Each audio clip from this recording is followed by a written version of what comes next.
네, 지난 24일 김해 봉화마을에서는 고 노무현 전 대통령의 서거 8주기 추도식이 치러졌습니다. 올해는 현직 대통령으로는 처음으로 문재인 대통령까지 참여해 의미를 더했습니다. 오늘 인사이드 대담에서는 김해 봉화마을을 상징하는 대표적인 인물 가운데 한 사람입니다. 또 문재인 정부에서는 국정기획자문위원회 위원을 맡은 김경수 의원과 함께합니다. 고 노무현 전 대통령의 서거 8주기의 의미와 추도식에 관한 이야기, 여러 가지 이야기 나눠보겠습니다. 자, 김경수 의원 자리에 나와 있습니다. 반갑습니다. 예, 반갑습니다. 예, 나와주셔서 감사드리고요. 네. 자, 우리 김경수 의원, 지난 23일 봉화마을에서 8주기 추도식이 열렸는데요. 올해는 좀 특별했지 않았습니까? 특히나 우리 김경수 의원 같은 경우에는 노무현 전 대통령의 마지막 비서관이다 하는 이런 타이틀이 늘 따라다니는 분이신데 의미가 남다를 것 같습니다. 좀 먼저 정리를 해주시죠. 다른 추도식과 제일 큰 차이는 아무래도 이번에 대통령으로 당선된 문재인 대통령이 참석한 추도식이었다는 점일 네. 거고요. 정권 교체 이후에 처음 맞는 추도식 아니겠습니까? 그래서 그동안 노무현 대통령과 이제 함께 세상을 바꿔보겠다고 꿈꾸던 사람들이 그동안에는 추도식에 참석할 때 아무래도 좀 가슴 아픈 그런 마음들을 안고 참석했었는데 이번에는 슬픔이 이제는 좀 희망으로 바뀌는 네. 그런 추도식 아니었을까. 그래서 못다 이룬 꿈을 이제는 다시 이어가자 하는 그런 기대와 희망을 안고 추도식을 했던 그런 점이 제일 큰 차이였던 것 같습니다. 네, 개인적으로도 의미가 좀 상당히 깊으실 것 같은데요. 예. 어떻습니까?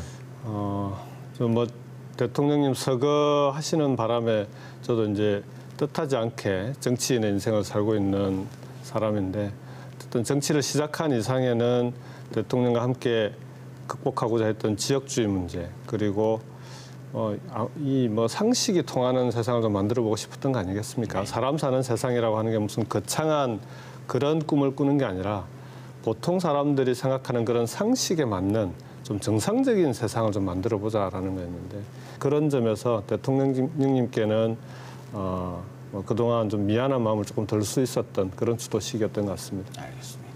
노 전 대통령 서거 8주기를 맞아서는 김해 봉화마을에서뿐만 아니고 전국에서도 이런 추모의 행사 또 추도식 여러 가지로 많이 열렸지 않습니까? 행사가 참 다양하게 열렸는데요. 자, 어떤 행사들이 열렸고 또 의미가 어떤 것이 있었는지 좀 소개를 간단히 해주신다면요. 전국적으로 열린 행사로는 제일 인상적인 게 대통령님 영화 노무현입니다. 다큐멘터리 영화가 이제 상영이 되고 전국적으로 시사회를 좀 하고 있고요. 그리고 이제 그 약속을 지킨 대통령이라는 주제로 사진전 전국적으로 열리고 있는데 추도식에 이제 봉화로 오실 수 있는 분들은 다행인데 그렇지 못한 분들이 많다 보니까 지난 토요일 같은 경우에는 서울에서 추모 문화제를 치렀고 그때도 많은 분들이 참석을 해주셨습니다. 지금은 5월 한 달 동안은 봉화에 가시면은 대통령님께서 유지로 남겨놓은 친환경 생태 농업 체험이라든지 합포천이라든지 이런 걸 돌아볼 수 있는 다양한 프로그램들이 이렇게 준비가 돼 있습니다. 네, 잘 알겠습니다. 네. 자, 우리 문재인 정부가 새롭게 출발을 했습니다. 문재인 대통령은 과거 고 노무현 대통령의 비서실장으로서도 역할을 했었고 그래서 많은 국민들이 노무현 대통령과 문재인 대통령에 대한 이런 연계선상에서 항상 생각을 하시는데요.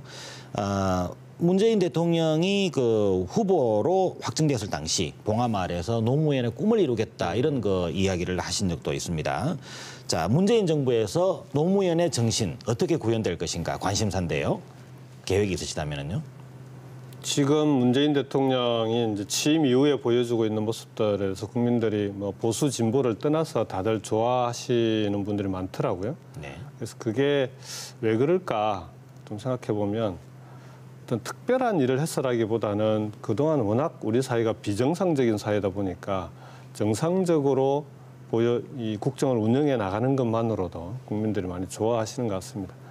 인사를 하더라도 상식에 맞게 하고 그다음에 정치권에 있는 원내대표들을 초청하면 소탈하게 격의 없이 맞아주고 그리고 서로 소통하고 협치하면서 국가를 어떻게 이끌어 나갈 것인지를 서로 같이 머리를 맞대고 논의하고 그런 모습을 국민들이 바란 거 아니겠습니까? 저는 노무현 대통령의 꿈이라고 하는 게 저는 다르지 않다고 봅니다.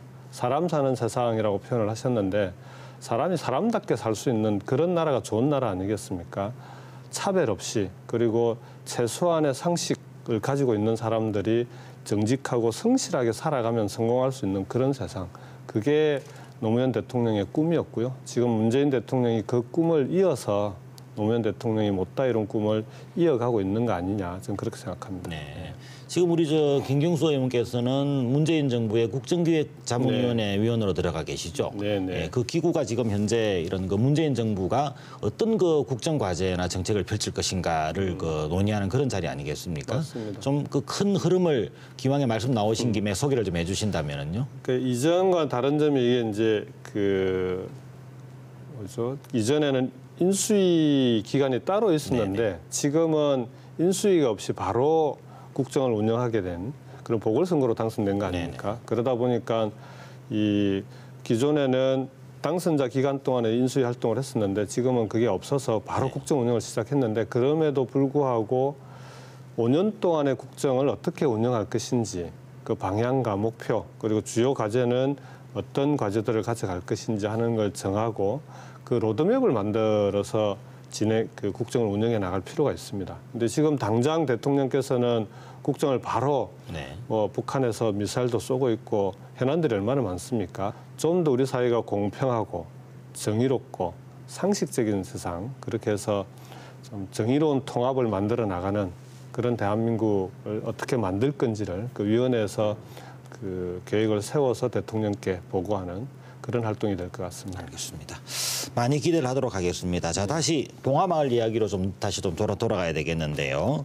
봉화마을이라고 하면은 노무현 전 대통령에게는 실제로 태어나고 자란 그런 고향인 것이고 또 문재인 대통령에게는 또 정치적인 그런 뿌리를 깊이 두고 있는 그런 지역이기도 하지 않습니까? 노무현 전 대통령이 봉화로 귀향한 지가 한 10년 정도 됐는데요. 그동안에 많은 일들이 있었을 것 같아요. 가까이서 모셨던 분으로서 좀 재미있는 일화들도 있었을 것 같은데요. 좀 이야기를 시청자들께 해주신다면요. 노무현 대통령이 이제 고향으로 내려오신 다음에 크게 해보고 싶었던 게 두 가지였습니다. 네. 하나는 그러니까 시민의 한 사람으로 돌아와서 시민 민주주의를 발전시키는데 조금이라도 기여했으면 좋겠다. 그래서 봉화가 좀 민주주의 학교 같은 특히 아이들이나 학생들이 찾아왔을 때 민주주의가 어떤 건지 그리고 정치가 먼 게 아니고 대통령도 아주 멀리 있는 높은 사람이 아니라 바로 내 이웃에 있는 이웃집 할아버지 같은 그게 정치고 그게 대통령이고 그런 좀 권위나 권력에 대해서 국민들이 아이들이 좀 스스럼 없이 가깝게 있다라는 걸 느낄 수 있도록 만드는 그게 민주주의다라고 생각하셨던 거거든요. 그런 민주주의 학교를 하나 만들어 보고 싶었던 거고 두 번째가 친환경 생태농업을 통해서 우리나라 농촌 마을도 좀 잘 사는 농촌으로 만들어갈 수 있는 그런 좀 방법을 찾아보자 하셨는데 그게 이제 유지로 다 남은 거죠. 뭐 재밌는 일화라기보다는 대통령이 내려오셔서 제일 좋아하셨던 것 중에 하나가 봉화에 반딧불이가 있습니다. 혹시 들어보셨어요? 예. 그 늦여름에 이제 반딧불이가 나타나는데 그 반딧불이를 발견하고 대통령님하고 지금 농사를 책임지고 있는 김정호 대표하고 두 사람이 아마 동시에 발견했던 것 같아요. 따로따로. 그래서 이제 대통령에게 보고 드리러 갔더니만 대통령님이 김정호 대표에게 니는 몇 마리 봤노? 그 대통령이 훨씬 많이 보셨더라고요. 그래서 이제 그런 일화도 있고요. 그래서 고향에 대한 그리고 농촌 마을에 대한 애정이 정말 깊었던 분인 것 같아요. 조금 전에 방송에도 잠시 소개가 됐습니다만은 또 봉화마을 하면 화포천을 깨끗하게 정화했던 그 사업을 빼놓을 수가 없지 않습니까? 의미가 또 굉장히 클 것 같은데요. 화포천은 노무현 대통령이 다시 살린 하천이라고 볼 수 있습니다. 보존 가치가 대단히 높은 습지라는 겁니다. 근데 대통령 내려오셨을 때는 워낙 망가져 있기도 하고 그래서 청소부터 시작을 했는데 청소하면서 나온 쓰레기가 거의 트럭으로 20대분 가까이 되니까요. 없는 쓰레기가 없었습니다. 소파부터 해서. 그래서 그렇게 해서 살려낸 곳이 화포천이고 지금은 그런 대통령의 뜻을 지금 화포천을 가꾸는 사람들이 화포천을 지키는 사람들 모임이 따로 있습니다. 늘 자원봉사 하시고 그다음에 화포천에서 생태 체험도 같이 하고 그래서 화포천이 대통령이 김해 그리고 우리 경남에 남겨준 선물 아니냐 저는 그렇게 생각합니다. 조금 전에도 언급을 하셨습니다만은 봉화마을의 농업 네. 농업 부분. 이게 우리 농업의 미래를 보여주는 그 부분 중에 하나가 될 것이다. 이런 그 시도를 하셨던 건데 뜻은 다 이루지는 못하셨어요. 네. 성과도 상당히 많이 났지 않았습니까? 그렇죠. 예, 네. 간단히 좀 요약만 해주신다면은요.